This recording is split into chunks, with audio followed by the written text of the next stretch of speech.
As a performer, your body is there. Hi, I'm Mad Kate, and you're listening to S.W.E.A.T, Sexuality, Work, Extraction, Art, Theatrics. S.W.E.A.T is a series of conversations about performance and performativity of the sexual and sexualized body at work, where work is broadly defined as the labor of survival, the labor of care, creativity, and capital A art. How exactly do we define our work? And how does that work entangle and circumscribe our sexual identities, our creative lives, and the way in which we provide care? How do we perform tasks, acts of care, and identities? Anchored in our always already racialized and sexualized bodies, our complex intersectionalities, these conversations are a means of relating through work to each other. I hope they contribute to dialogues which normalize sex work as work, and all work is deserving of respect, healthy conditions, and a living wage. Found so fascinating the beauty of her body, the nakedness, and just to see the flesh, the skin, the wrinkles, telling a story about someone's life in such a direct, honest way. This month, although we're traveling and we're on the road, I had the very special honor of speaking to performance artist ReveRso. Out of the darkness emerged ReveRso, the creation myth of a megalomaniac marred on his own venom, a fetishistic cannibal-of-self bound in love, loss, seduction, salvation, madness, prophecy, and pain. Currently based in Berlin, ReveRso has massacred crowds on stages and in alleyways, from Europe to America and back again. I've been kind of more clear about my position when it comes to seeing myself and seeing the pass of time through my skin, through the first layer of what we see in the mirror. All those changes that are happening and they're amplifying in a sense. So that's what I'm saying. The body is just it's a frantic pace towards death.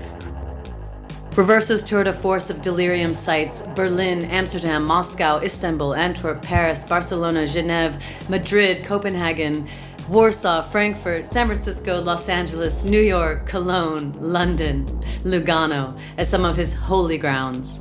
ReveRso also serves as the high priest of the legendary SupperClub as a long-term resident performer, desecrating its white walls with his carnal pleasures. Live like a suicide, ReveRso is the teenage harlot strangled by the Mad Hatter, lips suckled in blood, a ghostly white pallor. A junky, he must devour the public to feel the light, his rite of purification through the shadows, to repent to the name of no other but He ReveRso. We love S.W.E.A.T. We love S.W.E.A.T. She loves S.W.E.A.T. We are S.W.E.A.T. She is. Look at her. House of S5E7. My favorite designer, Juan de Chemier. You look amazing. Who made your mask, actually, love? The mask was a collaboration with my dear friend Naji Yani. He's incredible. We crossed paths some years ago while I secretly discovered his profile somewhere, and then I saw this incredible mask of Amanda Lepore's face, and I was obsessed. So I wrote him, and I said, I need one of those masks. Are they for sale? And he was like, of course. And then he brought it to Berlin. He was living in Switzerland at the time. He's Swiss. And then we sort of became really, really good friends. And time passed, and I was like, I love this mask, but because it wasn't made on my face, I always felt a little bit out of place. That didn't really fit my measurements. So I said, how about we create something together? And that's how our beautiful collaboration came to pass. And so this is one of the babies that he has created for me. This was a mistake that we transformed into a very special entity. And yeah, he has this incredible creative eye. He understands ReveRso, which is very important for me. So I feel that this is our baby from both of our perspectives as artists, which is really fundamental when I think you're collaborating with someone. Yeah. And then the list is enormous because I have like, I don't know, 12, I don't know how many girls I have, but yeah. Every time he's in town, I'm like, can I have a few more, please? And yeah, so the whole process was incredible. It was divine. And then we were able also to work together. You're speaking of glitters of darkness Yes. and eclipses. Yeah, I was going to ask you about it later, but tell me because we just put out a track together that came from that piece. Yes. So yeah, do you want to talk a bit about it? We just launch right in. I'm going to move your mic a little closer to you because I want to make sure, because your costume's quite loud, darling. Okay. let me just get Can't say close if they to a call it a microphone. costume. Yeah, We love a mic. yeah. inside the Get right mouth. up to her. Just make out with her. There you go. Okay, let me be that luscious bitch. So yes, that was incredible because of my development with all the masks, because I gave stories and performances to all of the girls, as I call them, all the ReveReversal different girls. Who are the ReveReversal girls? What do you mean when you say that for the lay people that are listening? Well, I think it's just I always consider myself, the more I got to understand who I was as an artist, that I am plagued by different identities living and thriving inside of me. And so I call them my girls, the ReveReversal, different personas. And which, by the way, yeah, they don't really reflect just the particular gender, but the girls always feel like so familiar to me.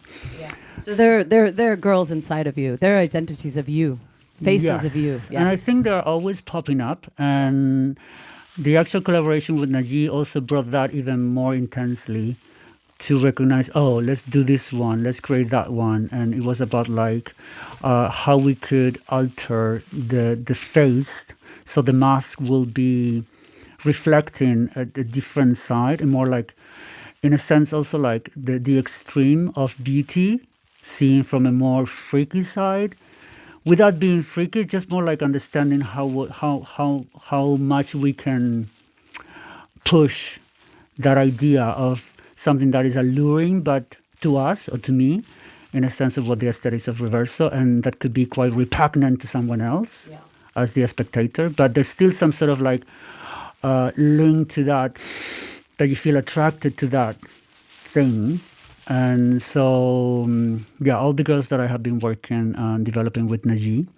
And then I think it was just like an organic thing. It just happened that we were like, he was able to get some funding.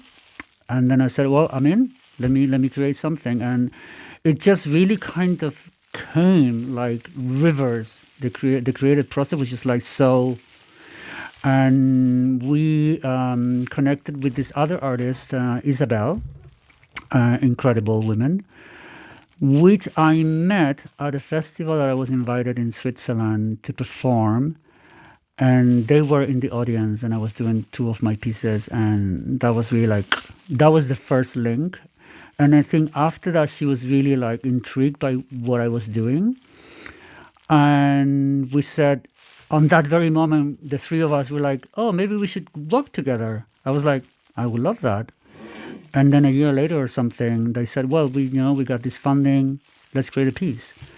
So that's how this came out to be. And my exploration about death and decrepitude and the body aging and what transforms, the transformations that happen, that take place in this aging process was very interesting to me, because I'm going through that right now.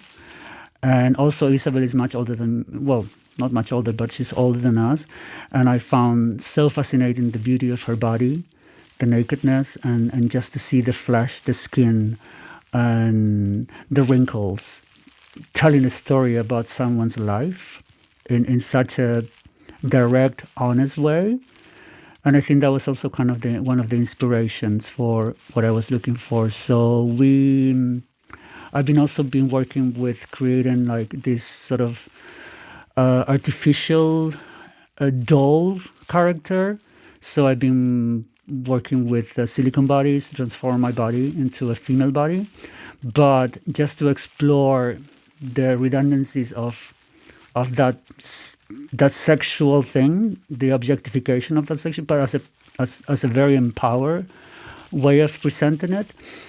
So I told Najib, how about maybe you can create bodies for us? He has never done that process, so it was very interesting for him to also say, okay, I'm going to challenge myself, because he's merely known for creating these beautiful pieces of mask and headpieces, and just to dive into this new territory of sculpting a body from our bodies, and then making it his own way. So that was one thing that was very new to him, and just to be part of that process, to put my body and her body and create a casket, and the technicality of that, but then in the deeper sense, what it is to create to print a notion of your body, but in a different way, in a very artificial material. I mean, all that's so fascinating. Yeah, tell me about that. I'm so curious because, when we take that I don't even know if it's the ideal female body, but this hyper-sexualized female body with larger boobs and this kind of, the almost the plasticine body on top of this aging body, this other body that's also not assigned female at birth, and we're doing the different kinds of a drag, but also an age drag, all these things. What does it mean for you? What do you feel in that expression? Well, I feel that it provides a sense of wholesomeness, understanding what a body is, starting from my own perspective of what my body is and how my body has been changing. And I always have a very androgynous type of body, and I always embrace that, and really soft skin and just tiny, and in a way that I always felt pleasure with that sense of being sort of not male, not female, but something else. And I think this also provides the idea of you really take control of building this casket, this new body, this new thing that you put on, but also has a level of imperfection, in a sense, and also exploring the objectification of that sexuality that is so heads on and with no apology, in a sense, and that can be quite confronting. But I like being confronting that way, is because then maybe you go to see deeper within yourself rather than judging something else. And I think that relationship between the physical body and the silicone body, or the artificial body, the artificiality of that body, how inherently penetrates the biological body, it's so fascinating. And it also makes me become a different, someone else, to assume this almost sex doll, domina, super powerful creature that is do not come. I'm in full, kind of I don't know, just I find it so alluring and beautiful, and just a full desire, in a sense. There's this idea of the desire of that, and what the reactions are of somebody who's seeing the performance, and what happened with Glitters of Darkness, because we go through this whole process of presenting the body, and that we are covering layers, right? And your soundtrack was incredible in that depiction of how we go through the time of the first image, right? That we are covered with so many things, and then we are putting away all these layers slowly. And the music, the soundscape was also so incredibly visual, in a sense. The visualization of that sound helped us also move through with the audience, and within ourselves, to get to the final point, which is just the taking of everything and just exposing that aging body that is close almost to death, that is almost in a sense to embrace death. And also we reverse the roles at some point we had this mask that where at some point we could remove the first layer of the mask, and then I became Isabel and Isabel became ReveRso. So I was wearing her face and she was wearing my face at the end of everything. So that also extrapolated so much more the idea of like almost like transitioning into another human being while you're still in your own body. I don't know if that makes sense. And I think for me that was very poetic, that was very powerful. And wearing this kind of like grotesque, like arm feeling bodies, because that's how he built what he has sculpted. It wasn't so smooth like the bodies that I have, myself. But I like that roughness because you could see the texture, and it was just like an armor, like a total armor. And at some point, I take off this armor from Isabel and I reveal her true body, her beautiful, fragile, aging body. And it's just so, it speaks in so much, the clarity of that moment for the audience that I could also feel, just presenting that. And, again, the soundscape that you created was so fundamental for us to make that moment something that was like the climax of what the piece was about. I mean, you really channeled some beautiful texts and also and movements throughout the whole piece. But you, in our track, "My Body Dies," you channeled all of these things that my body survives, my body breathes, my body wars. I'm trying to remember all of and my body dies.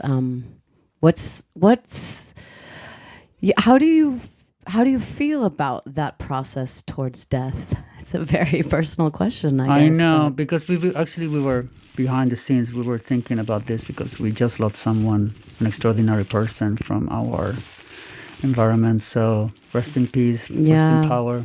Yeah, we just lost Joey Love, Joachim Kromer. Yes, and as we have lost so many others. And I think going through the decades, because for everybody who doesn't know really who we are, we, for instance, have been in this city for decades, and we already met.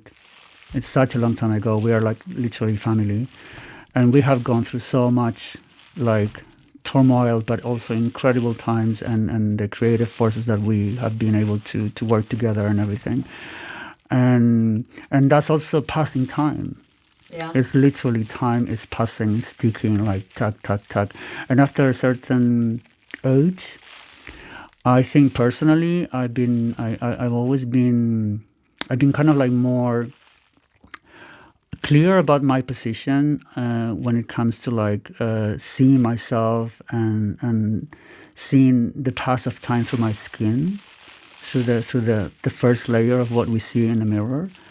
And all those changes that are happening, and they're kind of like, they're amplifying in a sense. So that's what I'm saying. The body is just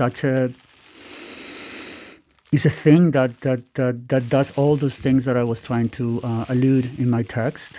And also like it's a frantic pace towards death, because it's like the ending. It's like when people say, what would it be like the end of the world? Well, when I'm gone, that's the end of the world, basically. So it's not this apocalyptic, whatever it is. It's just when we end, that's the end of the world to us. So we just move on somewhere else. I guess that's another conversation. But in the physical terms, it's definitely I think that I was thinking of this, the joy, the agony, the uncertainty, the pain, the fear. Then I gotta do more. Like I'm motivated, but also like there's also moments that you're like, and I see it with my work that I have always been attracted to themes that are like that sort of thing, like the darker themes, because I see a beauty in that, and all the challenges that we have gone through, certain experiences, and how that transforms us. And I think this is the ultimate transformation. And the thing is that, we don't know how that's going to happen, but I have always embraced my work through using my body in such a way that it's keeping me alert on that it's all about that transformation, right? And the body keeps transforming. It does. And I mean, I've known you for, God, like almost 22 years. And I know that I met you when you were still living in Netherlands. Yes. And I also know that you had a long journey even to get to the Netherlands. You grew up in Chile. Yeah. And I mean, this seems like even a struggle to come to Europe to become the performer that you are today. I mean, how do you view that transformation of that migration and the struggle to be here? Well, it was a different time, but it was still a struggle. I did become at some point. I was illegal, and that was quite heavy. And we're talking about early 2000s. It was a very different political sense. Not as we see right now. That right now it's just so painful to hear, and then to even consider yourself like without the legal sort of certainty. Back then, I still felt like that it was. I was just like, probably, you're young. I said, okay, I'm going to Europe. Fuck it, it's done. I love it here. Finally, I'm here. You know what? I'm staying. And then I just stayed and was like, whatever, it's fine.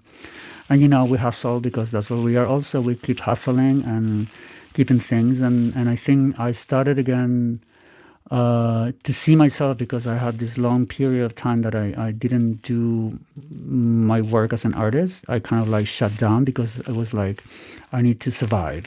Survival mode, illegal in Europe, doing whatever it took to just, get from day to day, a roof on your head. And so I kind of shut down this idea because it was like, I'm not going to make any money. Nobody knows me here. So it's like, it's impossible. So hustle. But then things always bring you to the people and the situations. And I think that's how I sort of like bumped into here when I came to Berlin for the first time. And I met Team Plastic before in Amsterdam. And Team Plastic, icons. Then they invited us to that party at the old, what's that club that doesn't exist anymore? I know what you're talking about. Yeah. Golden Gate. Yeah, the old Golden Gate, yeah. And then who was there? Because I was DJing at the time, so she did everything. Let's just say that she was doing like DJ, cleaning, whatever, flyers, like bar, whatever. Everything was like a thing. Yeah. And then they invited us, because I met them in Amsterdam, and incredible people. And this is the electro era kids, the electro crash era. Electro crash full on. We were all like obsessed. Yeah. And then who was there at the party? Not Kate and Anita Drink. Probably not even Anita Drink, just one as a DJ. And then I came to DJ with my other friend, and then Michelle. It's another little angel.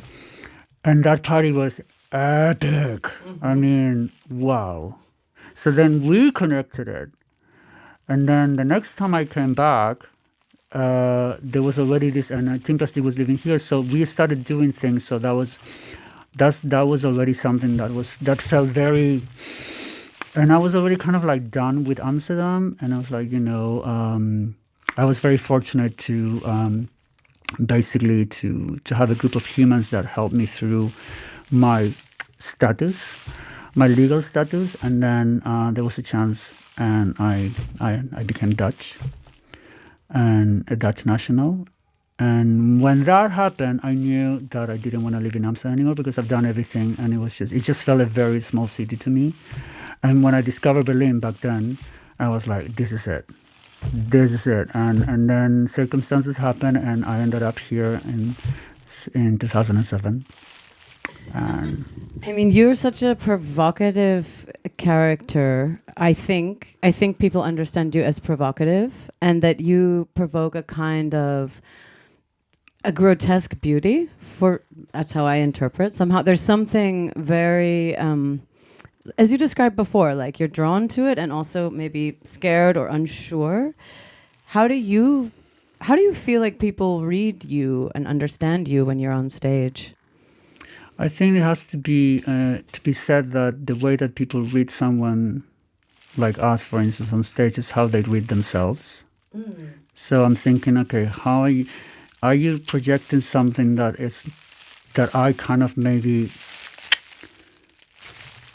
poked without even wanting to go there, but then it created such a reaction that is more maybe just a projection, and I'm just being a mirror, because I always like to be like a pure mirror of something.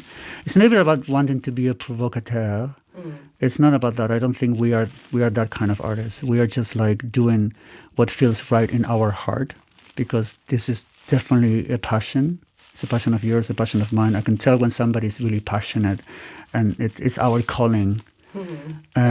And people call it in different ways, but at the end of the day, it's the most important thing is what you think, what you are doing, what you're doing, and we're doing it because it's the only thing that tells us that this is exactly what we are. So I have to give this to the world, give it to myself, so it goes through you. And for instance, I'm never going on stage thinking, oh, are they gonna like it? Oh, are they gonna feel a certain way? I'm just like completely blank. All I know is that I have to give everything I got at that moment. And whatever the reactions are, that's also something that belongs to the people. And if they feel a certain way, it's also have to do with their own triggers and taking accountability of their own things. And because the most important thing for me is that I'm 300% on that stage, giving everything I got. And I feel the passion. So I have already gone through my own process. By creating a piece, it's like giving birth to something. So you already have experienced everything that has to be experienced through a piece before you're on stage. Do you feel like you think about what you want to say, or are you... Yeah, how is the creation coming through you, moving through you? How are you channeling it? What's the impetus or the little spark? I think the spark always has to do with, again, being super genuine to who you are and the things that are happening at the moment, at certain moments in your life. So it's drawn through experiences and also some sort of inspiration, some sort of magical things that could, a piece of music can insinuate something in your head, and then it transfers into a movement, and that movement takes you into a certain texture, a costume, and then it becomes a characterization of something, right? So again, touching on the subject of the body, of the aging, of death, of transformation, I think those are the important topics that kind of plague my creative juices, that I feel that boils my blood, and keeping my eyes open in a sense, because it's also sometimes what you see, but it's not there, so obviously to be seen, and then you discover that sort of. So in the end, what we also do is like rituals. Yeah, I was going to say, when I watch you, it feels like I'm watching a ritual. Yeah, it's a ritual, I think, and liberating yourself, creating a liberation of all these walls and layers and things, which are beautiful in a sense, because in the end, that's what makes a person deep, because it's like so many stages and layers and things what make a person and an artist. And we utilize all those elements and elements that create a sort of an awakening, and that's what a ritual is. It's a repetition of things. It's sometimes not go through something too explosive, but I mean, I always liked to take time in certain things with my pieces. And I think that's already a kind of a signature of what ReveRso is. But I like to take time. I don't want to rush things, because I think it's important. If you're going to it's like putting attention into something. If you really want to discover something, then you have to do it properly, in a sense of let that sink in and reveal itself. It's also dependent on what I'm doing. Again, my work is kind of like spread out. I can't just do the one type of thing. But what really, really relates to everything that I do is that level of transformation. What do you think? Sorry, ReveRso. Maybe may I ask you to maybe take off your jacket? Yes. I'm just a little worried that it's too noisy, and I just want to hear all your words. Yeah. We could hang it on the back. Well, It's a one special thing. Well, kids, it's called a reveal. We invented it. Little striptease. You're for the welcome. Show. I want to ask you two things. First, I want to say it's really special to be still working in nightlife, still gigging, still doing performances in that nightlife context, which is not generally funded by the arts, like the art scene. I mean, yes, of course, you've been in theater and you've been in pieces that are funded, but for the most part, we are part of a nightlife scene that is funded by tickets and people that go. And that is a really hardcore scene because sometimes you're on stage at like 2 a.m, you know, and you are in your 50s, may I say? Who said that? I don't know. I mean, I'm suing. She might be going. I'm suing. Which is amazing. Darling, we're not that superficial to talk about numbers. It's just a number. Numbers. But it's true that, we are the hardcore hustlers. We're hustling. You and I, we're like from that generation that we are just giving everything. But I think we introduced the city to performance art in a club setting. Nothing was doing that. I remember. I mean, when I saw you, I was like mesmerized by how powerful your pieces were in a club where people, But also there was a different time because there was not so many drug using. So people were actually present and we didn't have the fucking phones all the time. But you were kicking ass, like Team Plastique, their performances were also like music, but performance related, and it was like so engaging. And so I think I was feeling already because I was coming with the same sense of working at the SupperClub, but also being l'enfant terrible of the SupperClub because I was doing all these crazy things. I was like, let's do it in such a setting and the context. And then transferring that into Berlin, which was like the mecca at the time of being able to do that. And back then, of course, money wasn't such a thing because the city was very affordable, so inexpensive, and we could thrive as artists, like being very, whatever, we do this for that. But it has become a bit more contentious with the getting that coin. That's right, you said, get that coin. Get that coin, honey. But I think I still love that we are very old school in that sense, and I say that with enormous pride. That when we perform, that we bring something that is going to be mesmerizing. That's going to be we are going to create a moment. We're going to stop that setting of a club and people like raving, and then give them an experience. And I think not so many people can do that. We can do that. We've done that. We've stopped and then created a full shift in the energy and then back again. But there's always something that remains. And I think that's what keeps motivating me of doing a show at fucking 3 o'clock in the morning. I mean, it was. This is kind of what I'm curious. Like, how does it actually feel on your body? I just did it. Like, I was in Amsterdam last time. It was like 3:30 in the morning, full on silicone suit, mask, fucking layers because she loves the layers. So I'm like, I'm dying inside, but nobody knows because this face tells nothing when I'm wearing one of these faces, right? Right. So, but then again, once you are there, and you interrupt, and then you're like this is a disruption that you create. It's so powerful. It's so like it's like a storm that happens in 10 minutes, right? And then you're like, it's incredible. It just gives you that satisfaction. Plus, being sober, kids, it does help a lot because my stamina. Yeah, you made a transformation to sobriety. Yes. How long ago now? So now it's more than 5 years. Yeah, 5 years, maybe 3-4 months, something like that. And for us who work with that, where our body's our main instrument, it was a very beneficial shift for me. So I can kind of like put myself, if I have to be in a very late lineup, I can do it.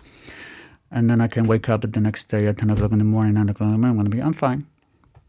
Whether before, there's also different kind of satisfactions when I was, being more in the nightlife and having that sort of like lifestyle decadence. I mean, it can still be decadent in sobriety, for sure. I mean, that will never change. But let's just say, substances and this and that, whatever, all those indulgences. I mean, all those backstages that were so epic, incredible. However, so good. But yeah, the next day, completely destroyed, whatever. But we didn't care. We were younger. But I think to me, has really helped me to accept these late gigs. And also, like, I love this disruption that we create on a setting where people are expecting that nothing wrong with that, but whatever, they're expecting that you have to be like boom, boom, boom, boom, boom, and it's not bad. You can also just bring something and just come on, believe in your own power. This is what I always say. I mean, I have power, you have a power, we can do that. And, just trust your fucking power and then channelize that. And change the whole room, and then trust me, magic will happen. Again, rituals. Do you have a sense of your own future, like when you imagine? Because maybe this is maybe it's a projection. For me, it's like sometimes I start to think, can I do this till the day I die? I would love that. Yes, I would love that. I mean, tell me, can I be the Kazuono on high heels? Please, yes. I mean, it is a dream of mine to die on stage, for instance. I mean, that's such a metaphor for like the ultimate transition into, the afterlife. I mean, if you take care of your body, if you take care of yourself, and bring that love, that healing energy every day, which is not easy because we have the polarizing aspects of a human being. We always are here, there, the voices are, and that's a reality for all of us. But if you look after yourself, if you put the work into just caring, and I think why not? Why not? I mean, of course, we can transition into maybe teaching and creating workshops, and but I adore to put my high heels. I love to put heels and just. I mean, the feeling of how the body elevates, and then just the way you move, and the precision, and like it's something that it's in my DNA. It's a thing that I wouldn't like to give it up. So I'm like, please, knees, please hold it. Yeah. Like so like do your exercises, do your like stretching, and I don't know. I think. It's just such a taboo to talk about like aging and still be attractive to look at, for instance. I think that's also another fear that some people feel, or maybe in a way also like I have a notion of how I want to look on stage, for instance. I don't know if it happens to you. Sure, of course. That because again, the ever-changing body, and we look in the mirror and say, oh, lines and things, it's like it counts for all of us. Like sure, gravity. So that bitch is coming from all of us. So it's either, I think to me, I'm in the sort of like, in a way of like, I know how I want to look on stage. I know how I want to look in my own head, not how people want to see me, but how I want to see myself. So I do what is necessary to keep the firmness of what my vision is. But I also like to confront people with, we are aging bodies. We are all going to get there. And there's also something quite precious about that, where everybody is so desperate to be young, or just to overdo it at the gym and just like, ugh. And I don't think I have that sort of tendency. It's more about the smoothness and just like the gentleness towards the body. And again, naming the body this, the body does that, the body works, the body laughs, and I think that was also my train of thought when I was writing those that text. And so why not? Why not be fabulous and gorgeous and extravagant and grotesque at 95 or at 80 or 70? Why would I have to say, no, I can't do this unless, it's a physical inconvenience? It's like you physically can't do it. Then okay, but what is it? Who's there to tell you this or that, or that you can't, like... I have always been an extravagant person. I mean, and the way I wear, the way I look, what I wear, what I present myself into the world. So I'm like, thank God for ized, because that's all I'm wearing, and it reflects my persona, my sort of like little punk revolt. I don't need to conform into, oh, you're a woman of a certain age, so you shouldn't be wearing like a mini skirt, or you're showing too much skin. So what if I am, right? And I think maybe that's problematic for some people, but I'm like, I don't really care, because it's my vision. Yeah. And I think it's, again, with the art that we do, if we are put into this situation that, oh, you are this, oh, you are that, do they really know us? Do you really know who I am? Do you really know where this is coming from? So that creates a sense of, say whatever you say, but you don't really know me. To be that, and that's quite liberating as well. What would you say is at the core? ReveRso is a very changing character. You are transitioning. What do you carry with you from your origins, for lack of a better word, or what do you carry with you through all the transitions? Well, I think is the core, the soul aspect of who I am. I think I'm still that little kid from the Andes that loved to travel, to dance wild to the full moons, and and back in South America, and I think I still have some of that spirit, that wildness, and also my body and my face tell that story. And so I think throughout all the transitions, I'm still that little wild thing that has been, privileged to have seen and to have traveled in a world that was so beautiful to discover, and wonderful landscapes, wonderful memories of sunrise, sunsets in incredible places that probably don't exist anymore. You're not allowed to go and see anymore, but I have those memories, and I think that's the core of what ReveRso somehow was. And I still remember when I was 15 years old, I was living in Santiago, and I was already mixing up with a much older crowd, and they were like sort of like artsy and musicians and painters and sculptors and writers. And I remember we were on a street we were going to an exhibition at the Goethe Institute, of all places.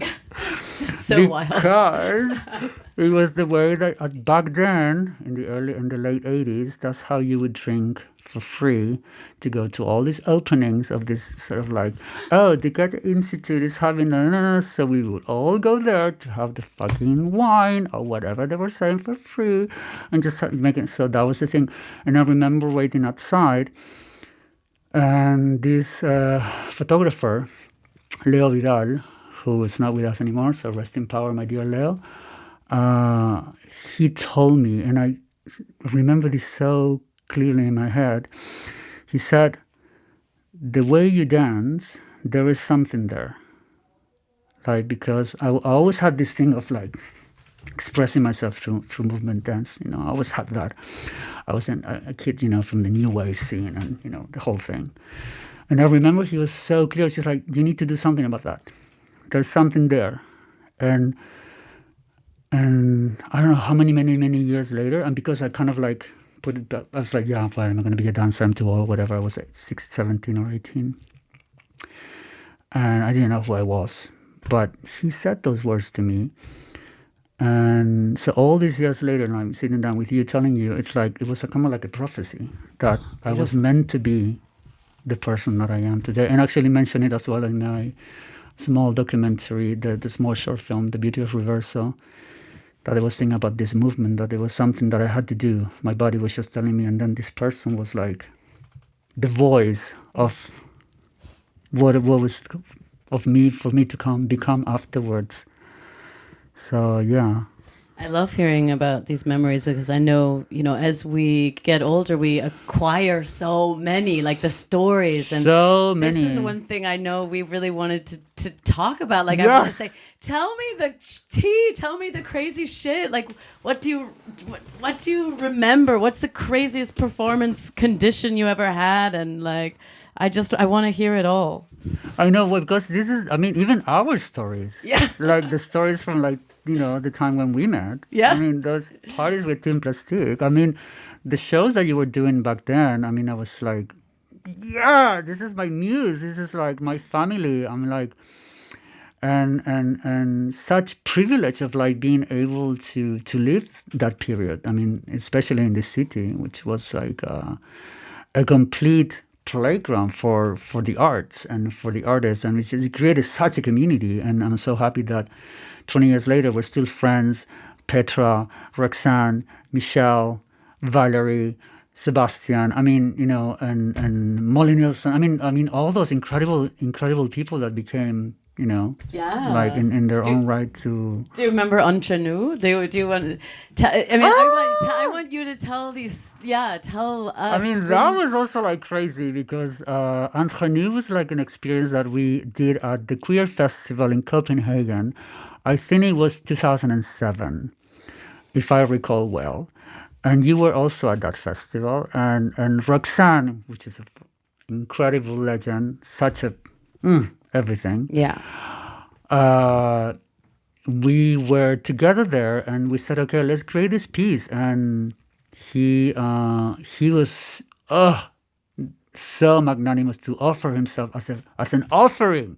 So basically, it's this dinner, this feast, the secret feast idea, where we wrap the body of Roxanne completely covering food. Yes. And then wrap him around in this plastic, tight. He could hardly breathe. And then we put a fucking apple on his, and then cover him in a cloth, and then. I think it was only breathing through a straw in his nose. It was insane. You could not see his body. Plus, that was already a process. Then cover him up. Then telling everyone to come into the space, which was another maybe half an hour. Then bringing the characters, and Matt Kate was one of my picks, and then some other performers and some random people from the audience. And the gasp when I discover, and people were like, what's that? That magical moment, that was incredible. So then, after that experience, at Exit, Let It Bleed, before Exit was here, they have a block later, a place called Let It Bleed that was also iconic. And that place has a color, tiny one. And then I said, how about we recreate Entre Nous again? And then Roxanne was here. So we did that in a tiny space. We closed this big metal door. Again, Roxanne for a long time. His dedication and oh yeah, so committed. Oh my God, yeah. Out of this world. Yeah. And then it became more intimate because people were all around us. We were super enclosed, and again, it was like this distinctive, beautiful group of friends, performers, you, Molly, and Dimitri, and some others.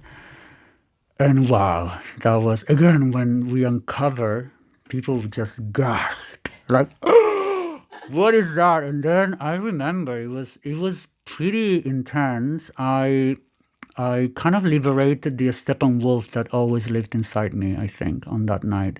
The Steppenwolf? The Steppenwolf, it's how I called the side that, it's the side that has all the pain, all the trauma, all the rage, the violence, the aggression, the self-destructive thoughts. So that's your Steppenwolf. And then that's how I divide sometimes myself when I hear when I mentioned before the voices, and which is basically just like the part in you that just needs a big embrace and just to be looked after. And that's what I'm saying about looking after yourself, taking care of yourself, and not hiding behind your traumas or your triggers or your violence or the aggression, but just embracing it or healing it, loving it, accepting it, bringing it into the light. So I guess in that night I remember, because when we are sort of like eating him up, there's the sharing of the apple, which is very beautiful as well, where I give the apple to each one of you from my mouth, and we share that moment, and then everybody starts kind of like frantically eating him up. And I am this creature that is between the world of the living and the world of whoever, a transient sort of like spirit that is there for just an ephemeral moment. I remember to finally, when I get him out of the table, and I gave him a huge, I don't know if you remember this, something really primal came out of me, like a scream. Like, I remember this it still resonates in and I think that was a Steppenwolf kind of like being embraced by someone else. So I think that piece will live throughout so many much more decades. But again, it's a memory that we cannot erase. That is totally like it happened yesterday. Like we just had it last night or something. And through there, we met Valérie René, Femme Facade. And yeah, I mean, just so many stories that have truly built this community of such unique family members. Yeah, because it's a kind of care through all of the. I mean, to step back, like this season, the 5th season of this show, is really trying to think about care and the way that we actually provide care to each other. And I think one of those ways that we've done it is this backstage spaces, this sharing these very intimate moments with very, I wouldn't just say chaotic people. It's not so much that, like, some of us are, but like people who have seen a lot. Yes. A lot of queer people who have seen a lot of trauma because of their queerness, being rejected by their families maybe, or by their communities, people who have received racism on their bodies as performers or in the streets, different kinds of discrimination throughout their, or, being neurodivergent, just thinking differently and not fitting in for many different reasons. Yes. So, yeah, I don't know how you perceive that acts of care amongst us. I think again, the source of everything, of that care has to come from within yourself. Understanding what is it that you care about, how you take care of you, and that's how this is going to empathetically unite you with the other. Because let's not forget, we have all gone through major rejections and traumas and abuse and feeling that we don't belong, and that's the aspect that has put us with the people that are now our chosen family. And I think that's the link that's important to see. So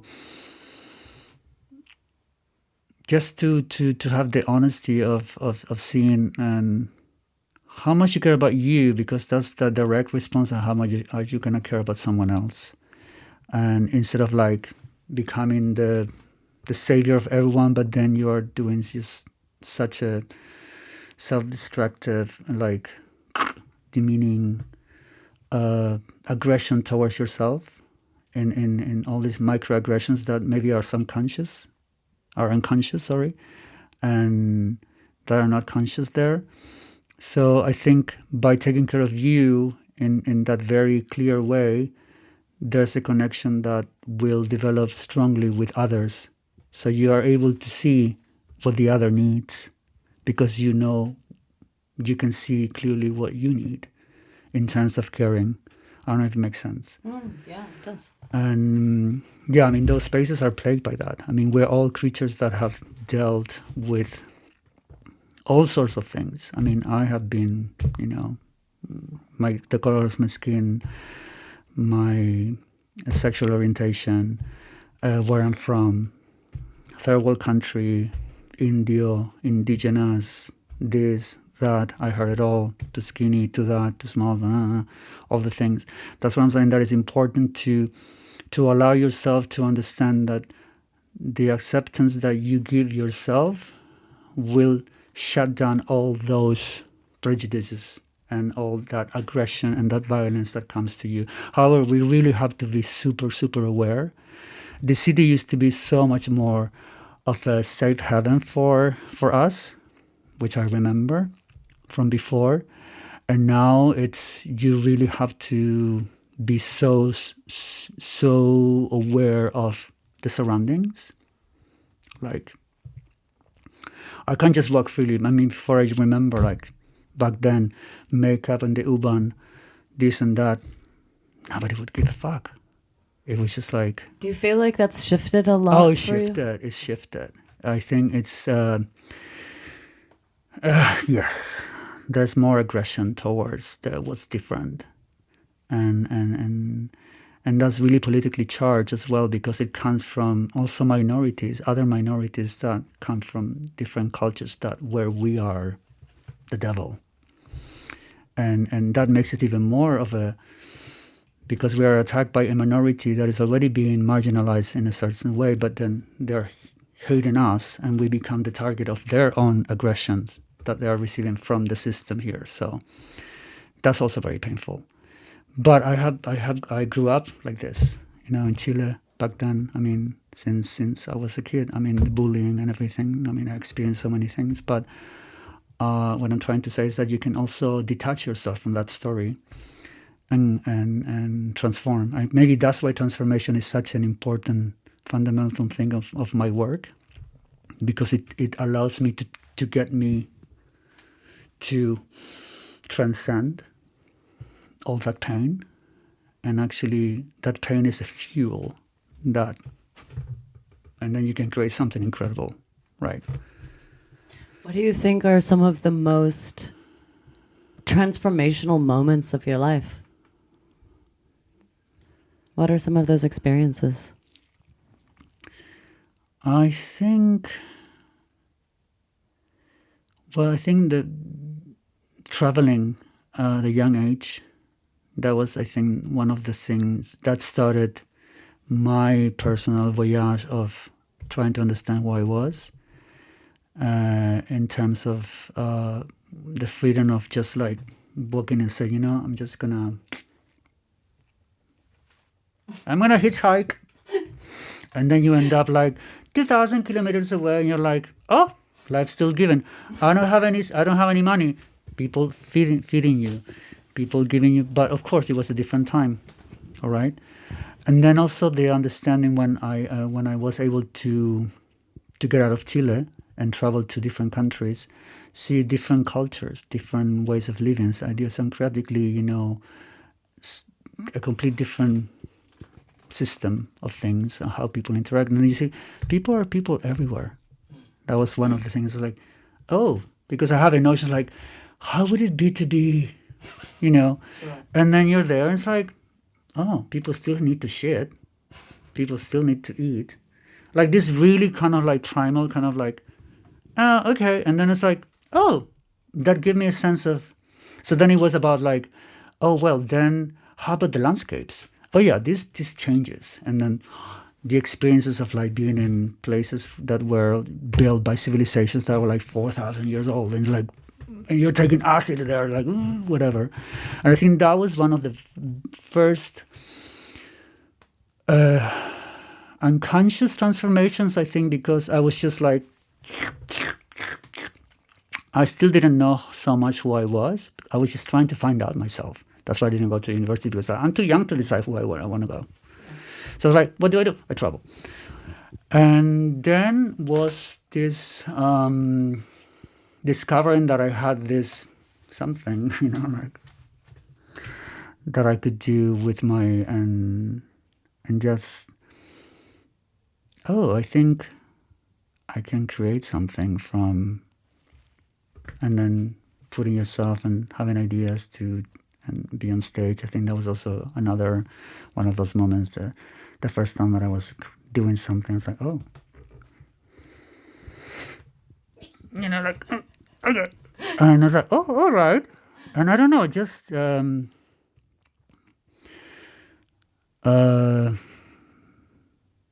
trying, for instance, like, I don't know, at an early age as well, the sacred plants, and drinking San Pedro and having this incredible, like, revelation of cosmic proportions and seeing.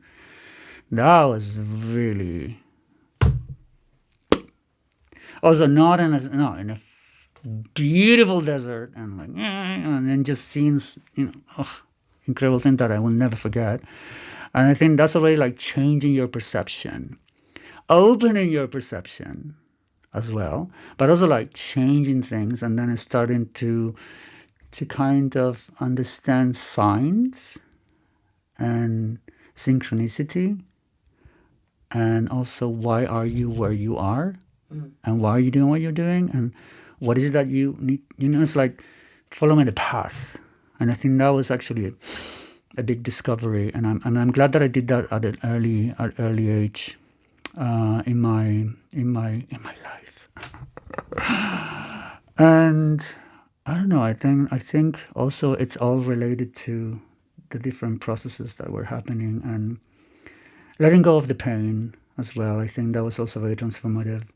That I kept for so many years. I talk about bullying that probably we all experience in a sense, but if you let it inside, it's just, I remember like living in my body for so many years, and I just this,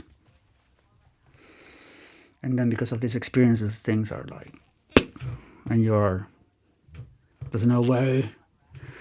If I wanna keep moving forward, I gotta go like heads on through this, and just like, and all that pain, and experience that pain, and just going again through that pain, and that's pretty cathartic in a sense. Do you think you go through that pain through your performances, or is it or do you use other methods to go through? I think at the beginning it was methods that I was I did a lot of like self-reflection and meditations, and also like working with, like, I was part of a sort of an Indian like guide, and I went all in, and we were living in a monastery and having this really, asanas in the 6 o'clock in the morning, and trying to understand also, even religion. I went through that as well, like heads on like trying to understand and see connections, and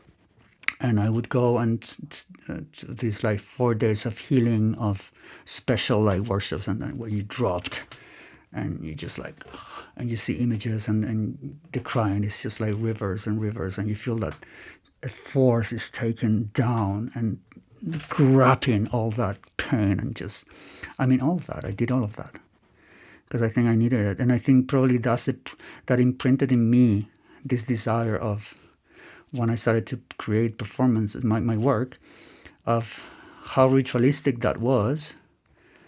And so I think that's why I need to go through something. In everything that I do as my piece is you go through something, and then, and probably that really stayed there. That sort of sense of this is my body a way of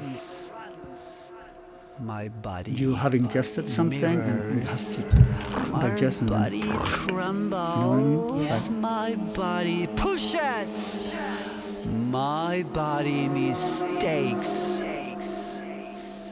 my body doubts, My body conquers, my body spits, my body silences, my body reflects, my body weakens, my body dies, my body dies.